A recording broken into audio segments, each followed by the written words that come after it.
Buonasera, i titoli con le principali notizie. Fame di lavoro, a Palermo si presentano in 600 per essere assunti dal colosso edile WeBuild. A Catania in 6.000 per 80 posti da vigile urbano. A Palermo al via il reddito alimentare, una nuova misura di sostegno per tante famiglie in difficoltà economiche. Catania, arrestano in carcere le 2 donne accusate di aver cosparso di benzina e dato alle fiamme una giovane di 26 anni. L'aggressione durante la lite tra famiglie per un fidanzatino conteso da 2 minorenni. Anche le procure siciliane si interessano della crisi idrica. Indagini a Enna a Palermo, al momento solo conoscitive. Le piogge di settembre però non sono state sufficienti a riempire gli invasi. Cimitero di Catania, dopo 3 anni sono iniziati i lavori per riportare la luce nel settore delle colombaie, montate gabbie per evitare i furti delle apparecchiature. Oggi la festa dei nonni, pilastri per le famiglie, fonte inesauribile di saggezza. Calcio, le 3 siciliane di Serie C al lavoro in vista dell'8ª giornata di campionato. Il Catania perde Sturaro per 2 mesi, ma spera nel recupero di De Rose.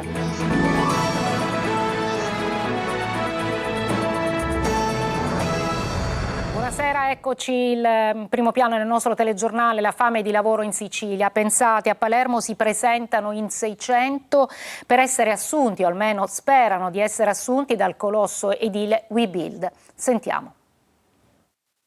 C'è gente che è arrivata a Caltanissetta, da Catania e anche da Agrigento, tutti in fila per un posto di lavoro. Palermo, assessorato al territorio, iniziano oggi le selezioni della WeBuild alla ricerca di lavoratori per i propri cantieri. Clip che sono una fotografia di una disoccupazione che in Sicilia cresce. Le aspettative sono quelle di avere una sicurezza sul lavoro che ci consenta un futuro molto più agiato, visto che veniamo da essere un po' non avere un po' quello che dovremmo avere con l'edilizia, avere un po' più diritti, avere uno stipendio sicuro, avere delle paghe buone. Il lavoro sono oggi qua sperando di trovare la sicurezza per vivere e mantenere la nostra famiglia, perché se no siamo costretti a partire, andare in altri posti.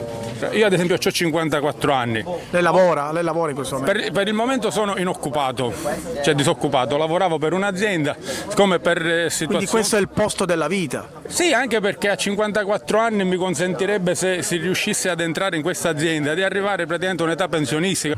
Giovani e meno giovani, la speranza di poter trovare un lavoro nella WeBuild grazie anche all'apporto della Regione Sicilia. Lei da quanto è disoccupato? Da sempre. Non ha mai trovato lavoro negli ultimi anni in Sicilia? No, perché io non voglio lavorare, perché non si trova lavoro.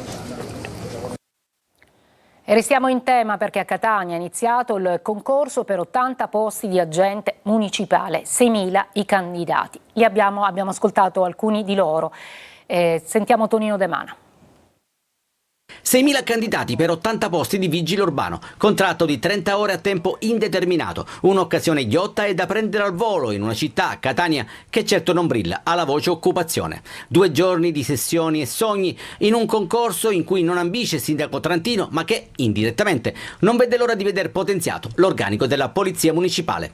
Appuntamento al Pala Catania di Corso Indipendenza, dove dietro ai cancelli si ripongono le speranze di una vita migliore. Sostanzialmente sono abbastanza tranquillo. Fino a poco fa, prima di scendere dalla macchina, ho fatto qualche quiz. Hai visto una macchina della Polizia Municipale e l'hai guardata, cosa hai pensato? Mi immaginavo all'interno della macchina io, sinceramente. La tua ragazza è dentro, sta sostenendo l'esame, tu lo devi fare, quindi aspetti il cambio? Sì, andando l'ansia aumenta. È un'occasione per noi giovani, sia per il lavoro, che qui in Sicilia un po' scarseggia, vedi le poche aziende che ci sono, uno ambisce a qualcosa un po' più di stabile. La mia ragazza che sta facendo il concorso per Polizia Municipale. Cosa ne pensi di avere una vigilessa in casa? Magari lo spero. Dovrai stare più attento a non fare infrazioni. Questo a prescindere. Una mamma attende trepidante e dall'inferriata cerca di cogliere ogni singolo movimento. 30 domande e 45 minuti di tempo per le risposte. Poi ecco l'uscita e le prime interviste a caldo. Com'è andata? Penso bene. Non mi posso lamentare, dai. Penso di essermi preparato bene. Chi vivrà vedrà, ecco. Le domande com'erano? Le domande erano fattibili, diciamo che se si studiava sul mini interno era fattibile. Ecco. Spero che sia andato bene. Quanti anni c'ha? 60. E che speranza ha in questo concorso? Ma io lavoro, l'ho fatto così anche per fare compagnia a mio figlio che ha 20 anni, quindi per questo. Ma se per caso suo figlio non prende il posto perché lei prende il posto? Ma penso che mi massacra, spero di no. Per tutti, la speranza di salire su quest'auto, ovviamente, della Polizia Municipale. A Palermo al via il reddito alimentare, una nuova misura di sostegno per tante famiglie con gravi problemi economici. Ecco di cosa si tratta. Marco Gullà. Con una povertà che cresce di anno in anno, a Palermo si sperimenta il reddito alimentare, una misura di sostegno per le famiglie che hanno notevoli problemi economici. Lo scopo principale è quello di ridurre gli sprechi alimentari e di dare sostegno a soggetti in condizioni di assoluta povertà. Questa misura ci consentirà di intervenire da un lato sugli sprechi alimentari, dall'altro di rimetterli in un circuito virtuoso, facendo in modo che le persone che hanno bisogno vengano inviate a questo ente del terzo settore che è aggiudicatario in questa fase della misura, perché l'avviso resta aperto e quindi tutti sono nelle condizioni di partecipare. Mi riferisco al terzo settore, mi riferisco alla grande distribuzione alimentare, e dopodiché verrà attivata la misura di aiuto che prevederà anche la distribuzione del fresco. Ma in Sicilia aumentano anche le famiglie che fino a qualche anno fa godevano di una certa stabilità economica e che adesso, a causa anche dell'inflazione, si trovano in una fascia cosiddetta grigia. C'è una condizione che riguarda quella famosa classe media, quel ceto medio, se così si può definire, che ha bisogno che l'ente locale, le istituzioni, lo Stato intervenga a sostegno di alcuni strumenti. Penso all'affitto, penso al pagamento delle utenze, penso alle spese educative, ed è per questo che da quando è stato aperto il Fondo Povertà Quota Servizi noi possiamo oggi anche aiutare le famiglie che non sono percettrici di ADI ma che hanno una situazione di lavoro magari non bastevole o magari precaria. Restano in carcere le due donne accusate di aver cosparso di benzina e dato alle fiamme una giovane di 26 anni a Catania. Il gesto è il culmine di una lite tra famiglie per un fidanzatino conteso da 2 minorenni. Adelaide Barbagallo. Hanno agito con crudeltà, spregiudicatezza e premeditazione. Lo scrive nell'ordinanza Simona Ragazzi, la GIP del Tribunale di Catania, che ha convalidato il fermo. Restano in carcere Agata Vitanza e Rosa Alessandra Gennamari, le due donne, entrambe di 42 anni, indagate per tentato omicidio con l'aggravante dei futili motivi. Vittima una ragazza di 26 anni, Giusy Scalogna, già moglie di Matteo Mazzei, figlio del boss dell'omonimo clan Sebastiano Nuccio Mazzei, che si trova tuttora ricoverata in prognosi riservata al Cannizzaro di Catania con ustioni al volto, al collo, al torace e a un braccio. Una discussione di gelosia tra ragazzine e parenti delle due indagate è sfociata in una lite familiare con una ventina di donne coinvolte dall'esito tragico in via Luigi Capuana. Una delle donne avrebbe lanciato della benzina all'indirizzo delle donne dell'altra famiglia, ricostruisce la GIP. La stessa o un'altra persona avrebbe poi lanciato un accendino appiccando il fuoco che ha provocato le gravi ustioni a Giusy Scalogna e bruciature anche alla madre di lei, Giusy D'Arrigo, che ha cercato di spegnere le fiamme che avvolgevano la figlia. È tornato in comune a Delia, in provincia di Caltanissetta, il sindaco Bancheri, il giorno dopo essere stato aggredito da un precario armato di coltello. Siamo i parafulmine della disperazione, dice. Sentiamo Gerry Italia. Nonostante la grande paura vissuta, si è recato come ogni mattina in comune per proseguire con i suoi impegni istituzionali, ma oggi Gianfilippo Bancheri, sindaco di Delia, è arrivato in ufficio con ancora i segni dell'aggressione di cui è stato vittima ieri, proprio a Palazzo di Città. Erano passate da poco le 11 quando un 55enne ex lavoratore del reddito minimo di inserimento con qualche problema psicologico gli ha puntato un lungo coltello alla gola, dopo essersi lamentato di non aver ancora ricevuto il bonus spesa dell'INPS. Una dipendente che era presente alla scena è fuggita via mentre il primo cittadino è riuscito a reagire. Dopo una breve colluttazione ha disarmato l'aggressore, ma è rimasto ferito da un fendente a un dito. Attimi di tensione che Bancheri racconta così. Pensavo come sta capitando proprio a me. Pensavo proprio questo, sta capitando proprio a me. Però ringraziando Dio ho avuto la reattività mentale di riuscire a togliere il coltello dalla gola e girare il braccio dell'aggressore cercando di disarmarlo. Sono stati attimi proprio, però avendolo puntato qui poteva benissimo verificarsi il peggio. Dopo il grande spavento di ieri, Bancheri denuncia la crescente pressione sui sindaci, spesso bersaglio della rabbia sociale. E quanto non c'è un problema irrisolvibile, anche le TV a livello nazionale, così come, ripeto, le istituzioni a livello nazionale e regionale scaricano sui sindaci. Scaricando sui sindaci, soprattutto nella gente con poca istruzione, si ingenera l'idea che il sindaco può tutto e se non lo fa è colpa del sindaco. Il primo cittadino di Delia però va avanti e oggi è tornato alla sua scrivania. Non mi posso fare fermare da uno squilibrato che ha fatto questo gesto. Io vedo la stragrande maggioranza della cittadinanza, delle persone anche fuori Delia che mi vogliono bene, che apprezzano il mio lavoro, quindi oggi con ancora più forza. Sul posto sono intervenuti i carabinieri che hanno denunciato in stato di libertà l'aggressore. Anche le procure della Repubblica siciliana si interessano alla crisi idrica. Indagini a Enna e Palermo, al momento solo conoscitive. Intanto le piogge di settembre però non sono state sufficienti a riempire gli invasi. Maglio Viola. Anche le procure della Repubblica si interessano adesso alla crisi idrica. Documenti sono stati acquisiti nelle sedi dei principali acquedotti dell'isola. Attualmente sono 2 le inchieste aperte, una solo conoscitiva a Palermo, un'altra che è già un po' più avanti ad Enna. Intanto le piogge di settembre non aiutano a risolvere la crisi idrica. Lo dice il SIAS, il sistema di rilevazione delle precipitazioni nell'isola. L'instabilità settembrina ha portato piogge diversificate che non hanno dato benefici alle dighe e ai centri di raccolta. Solo in un caso, il 9 settembre, la pioggia ha interessato l'intera regione garantendo un piccolo apporto d'acqua alle dighe. La crisi idrica dunque permane e rischia di aggravarsi, per questo il presidente della regione Renato Schifani ha convocato e presieduto a Palazzo d'Orleans un vertice sulla siccità al quale hanno partecipato gli assessori regionali all'energia Roberto Di Mauro e all'agricoltura Salvatore Barbagallo, oltre ai dirigenti generali del Dipartimento della Protezione Civile Salvo Cocina e di tutti i dipartimenti e autorità interessate. Nel corso del vertice è emerso che attualmente negli invasi siciliani ci sono circa 60 milioni di metri cubi di acqua disponibili rispetto ai 300 milioni dello stesso periodo dello scorso anno. In una riunione della cabina di regia ho indicato un percorso, emergenze sì, ma possibilmente che siano emergenze che facciano parte di un piano infrastrutturale a medio-lungo tempo, non soltanto tappare i buchi, ma fare in modo che quelle soluzioni facciano parte di un progetto di messa in sicurezza del sistema idrico. Ad essere colpite sono soprattutto le province di Agrigento, Caltanissetta ed Enna, dove crescono tensioni e proteste. Nel catanese siracusano e ragusano la crisi riguarda soprattutto coltura e campagna, mentre a Palermo parte fra una settimana esatta il razionamento dell'acqua nelle case. La Cassazione ha rinviato al 30 di ottobre la sentenza del processo nei confronti dell'ex leader di Confindustria Sicilia, Antonello Montante. In appello era stato condannato ad 8 anni. L'imprenditore è accusato di associazione a delinquere finalizzata alla corruzione e accesso abusivo al sistema informatico. Adesso torniamo nel cimitero di Catania dopo 3 anni e anche i nostri servizi denuncia sono iniziati i lavori per riportare la luce nel settore delle colombaie. È in corso anche il montaggio di speciali gabbie per evitare i furti delle apparecchiature. Tonino De Mana.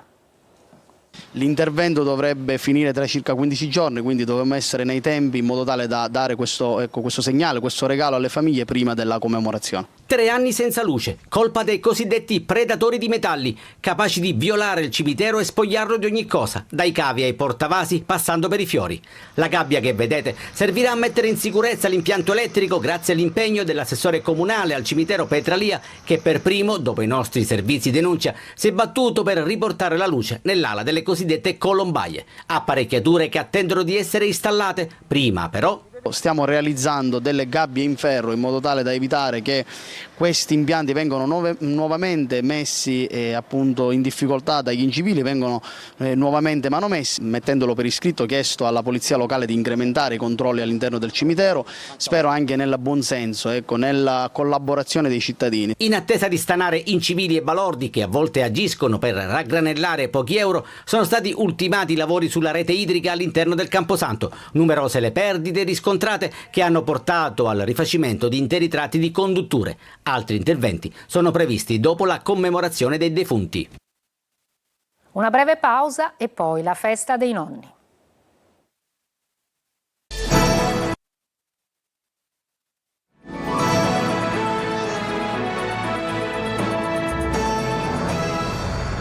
Oggi, giorno degli angeli custodi, e anche la festa nazionale dei nonni, custodi di tradizioni, narratori di storie familiari e dispensatori di quella saggezza che solo l'esperienza può donare. Sentiamo Desiree Ferro.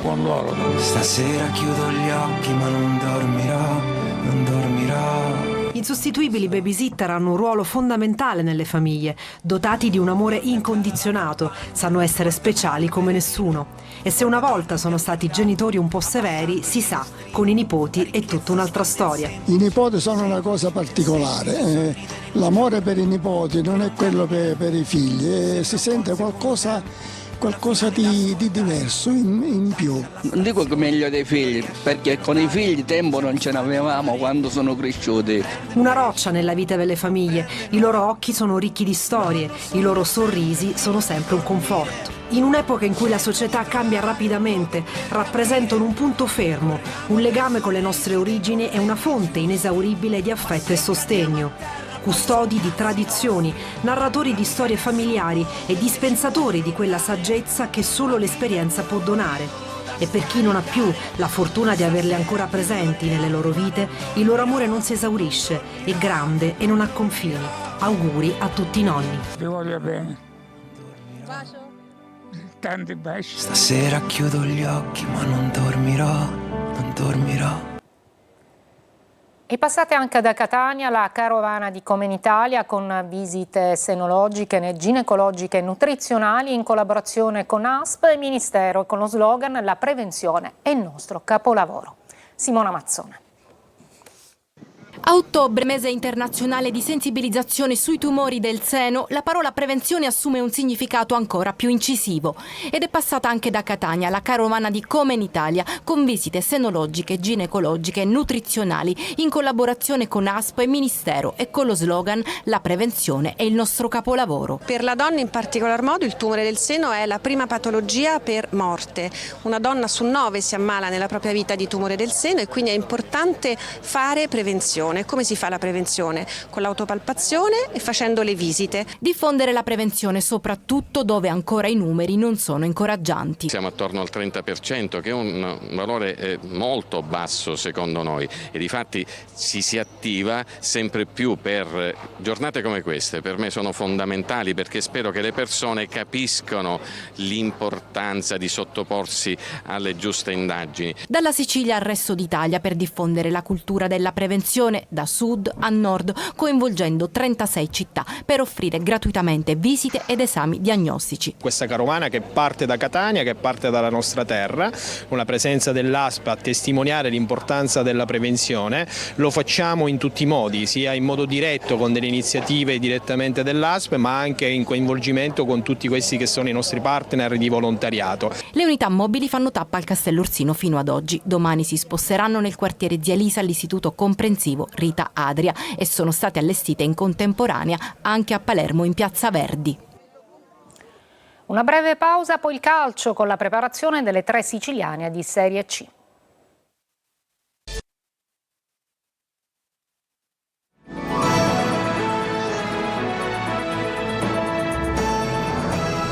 Eccoci al calcio, prosegue la preparazione delle 3 siciliane di Serie C in vista degli impegni dell'8ª giornata di campionato. Vediamo la situazione in casa Catania, Trapani e Messina. Francesco Triolo. La tecola piombata ieri con il report medico sulle condizioni di Stefano Sturaro, infortunatosi a metà del primo tempo della partita casalinga con il Cerignola, toglie un altro pezzo a Mimmo Toscano. La distrazione in secondo grado del legamento collaterale mediale del ginocchio sinistro mette fuori uso il giocatore per almeno 2 mesi ed è un peccato considerato il buon avvio di stagione del centrocampista. E proprio in mezzo al campo adesso si accende l'emergenza, considerato che Toscano si ritrova corto di uomini, anche perché arriva dopo l'infortunio anche di Di Tacchio. La speranza in vista della prossima trasferta contro la Casertana è quella di recuperare almeno De Rose. L'ex del Cesena è fermo da qualche settimana per un guaio muscolare e lo staff medico sta cercando di rimetterlo in condizione di essere almeno convocato per la gara di domenica. Poi toccherà a Toscano decidere se impiegarlo oppure se non rischiarlo e rinviare il suo rientro alla prossima partita in casa contro l'Altamura. Il Trapani, appaiato in classifica al Catania, si gode il momento positivo dopo il poker di gol rifilato alla Turris. La squadra di Aronica sta bene e adesso l'obiettivo è quello di fare il risultato anche a Sorrento contro un'altra delle 4 squadre che si ritrovano a 12 punti, così da arrivare nel miglior modo possibile al derby di venerdì 11 contro il Messina.